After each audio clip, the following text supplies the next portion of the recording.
Welcome back to the Transportation Development Program. We're talking about the transportation sales tax that many of you are aware of, that we put into place a number of years ago so that we can improve the infrastructure of our community of Charleston County. A lot of good things going on there, and in the earlier segment I was talking with gentlemen who are from a department called the Charleston County Contracts and Procurement Department. And that has to do with disadvantaged businesses and women-owned businesses.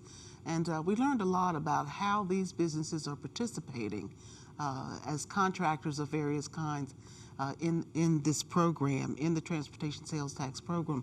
And now I want you to meet someone who is also a part of the Charleston County Contracts and Procurement Department, except this time it's Small Business Enterprise. And her name is Susan Hogan. And she's going to talk with us about women-owned businesses and her experiences with them. These are the folks who manage all the contracts for Charleston County. And then I want you to meet a small business, a person that has been a part of me for a long time, a member of my church and certainly a friend of mine, and he is a small business owner. And that's important because we want you to know straight out of the horse's mouth how these businesses are faring under these programs in the community, especially with Charleston County. And he is Adrian Williams, and he's president of Atlantic South Consulting Services. And you've met him before when we were doing this program a while back. So we're going to talk about minority businesses, women-owned businesses, how well your business is faring. Mr. President, I like that. Minority president, minority man who's a president. And also Susan is going to be talking with us about women and about SBE, Small Business Enterprise, period, and how we can get in touch with them and learn more about how we as small businesses, I have a small business, public relations for Charleston County, and it's really an exciting thing to do. To have and to own your own business. I think that's true. Isn't it, Adrian? It is. Yeah, it really is. Welcome to our program, this segment of it. It's good to have you here. Susan, I'm going to start with you, if I could, and ask you to describe or tell us what SBE does exactly. Okay. What sort of program is it? Okay. It can be very confusing with all the different acronyms and different government agencies. So I'm going to talk strictly about Charleston County. Charleston County operates a unique procurement preference program, and it's called Small Business Enterprise. It's been in operation for about 8 years. It came into being through an ordinance, so we actually have a law that tells us how to run the programs, a huge help.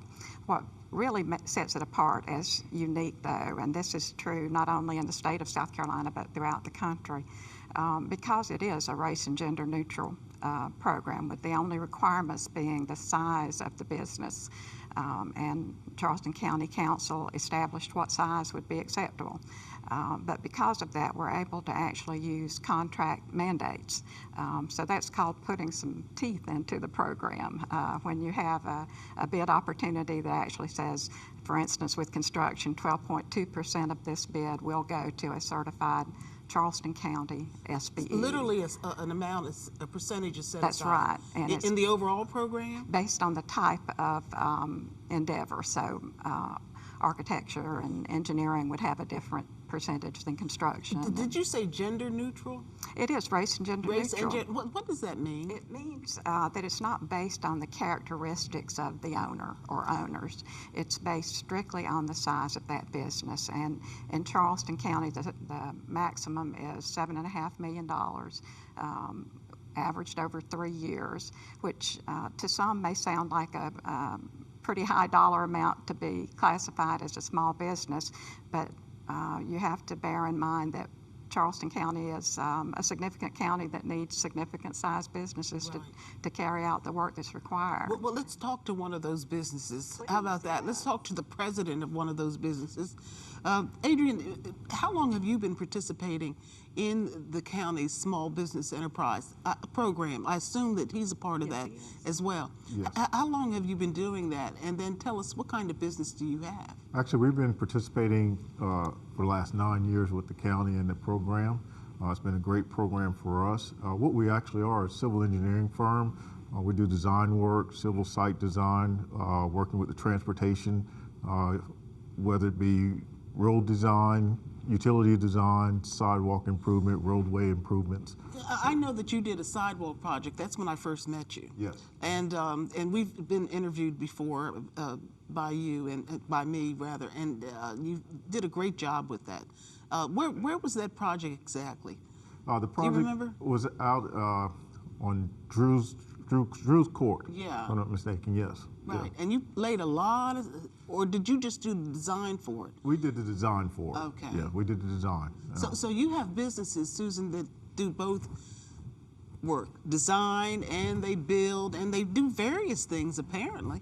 All sorts of amazing things, actually, but literally any service you can think of that it would take to build a road, construct a building, run an administrative endeavor like the county, all those businesses are included. Women are also involved. Oh, yes. Women-owned businesses are Yes. also involved. I talked with several of them, inviting them to this program, but we'll get them later on, hopefully, because it's an interesting and exciting opportunity for women as well as other types of minorities in our community.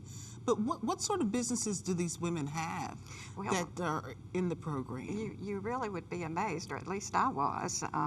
Our very first business that we certified, and I'll throw in that we've certified about 1,100 businesses in the number of years since we've been operating the program. But business number one, which is always a little bit close to your heart, was two women, probably about my age, that had a triaxle truck that they would run materials back and forth. So that's a women-owned business. Then we have, of course, architects, engineers, goods and services, landscaping, janitorial. There literally is no area that isn't. I can hear some folks saying right now, why do we have to have a program for women and minorities and disadvantaged businesses and all of these people? Why can't they just move forward?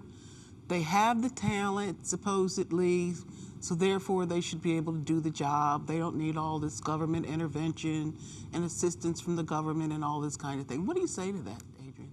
I say the program has been very beneficial to us. It's tough as a minority trying to come out and start a business when you already have established businesses who've been doing it for a number of years. They're much larger. It's hard for the smaller businesses to compete with them. So it gives us a leg up to not only be able to eventually compete with them, but gives us a jump start to get our business going and to be able to gain the reputation and to get the work done and show that we can do the work. Do you necessarily want to be, and do the women that you come into contact with, do they necessarily want to be a part of this forever? Or do they want to simply get a start in this, and then they can move on their own once they've learned some of the, we talked in the last segment about various kinds of workshops and other opportunities to teach and to learn and to give them a start in this kind of work.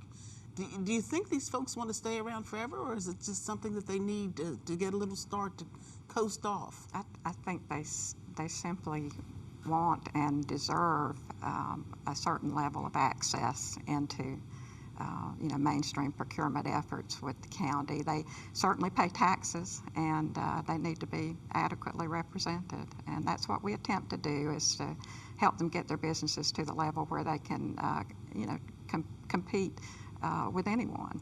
The Small Business Enterprise Program, that segment of all of this, what specifically are some of the services that you render, your department or your area renders to the public? Well, we,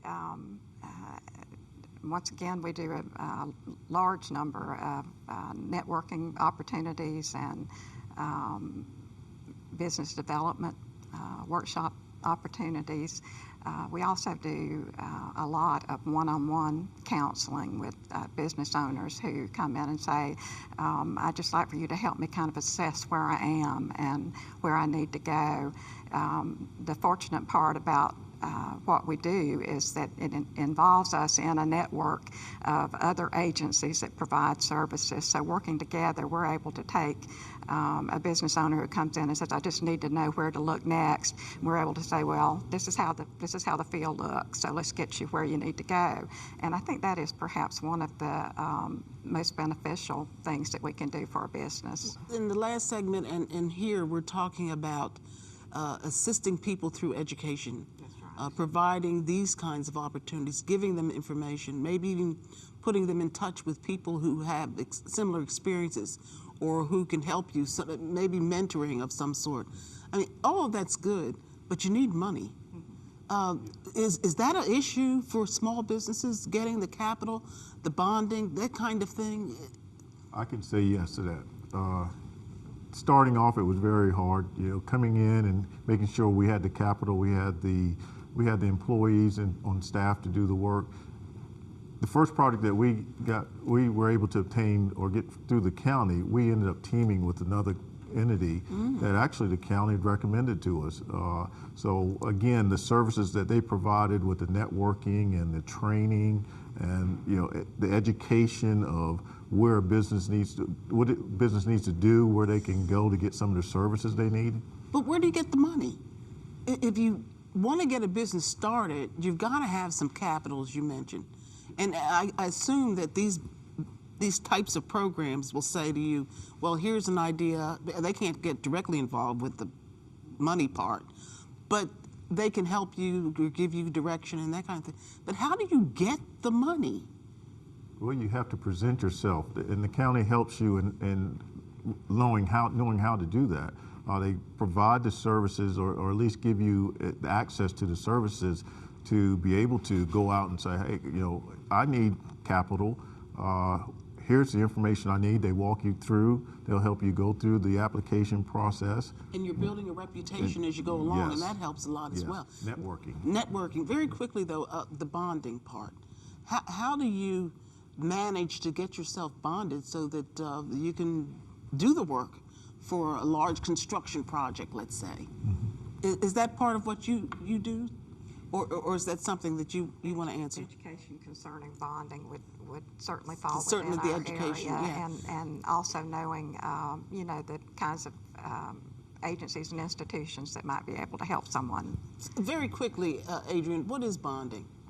Bonding is an insurance that the agencies usually ask you for when you get a project, just to make sure that if for some reason you can't complete the project or there's some issues that may come up, there's someone in the back that's backing you as a company saying, hey, we're backing them. If they don't come through and follow through and complete their project, we'll come in and help make sure that it's completed. And that's the kind of assistance you give, is that information. And the gentleman that were here with us earlier, any one of you can give information on bonding and any of the other parts of the business, I would assume, and especially doing business with Charleston County. We all frequently sit around the same table and talk with giving small information. businesses. We're so glad you're there, and you're doing a great job. Thank you. Thank you, and thank you so much for being with us today, Susan. We've learned a lot from you, and good luck to all women and to the gentleman sitting there who's the president of his own company. I'm loving that.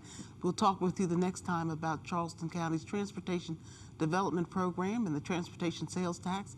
There on your screen, you see information that you can use to get additional information about what's going on in these various areas that we've discussed today.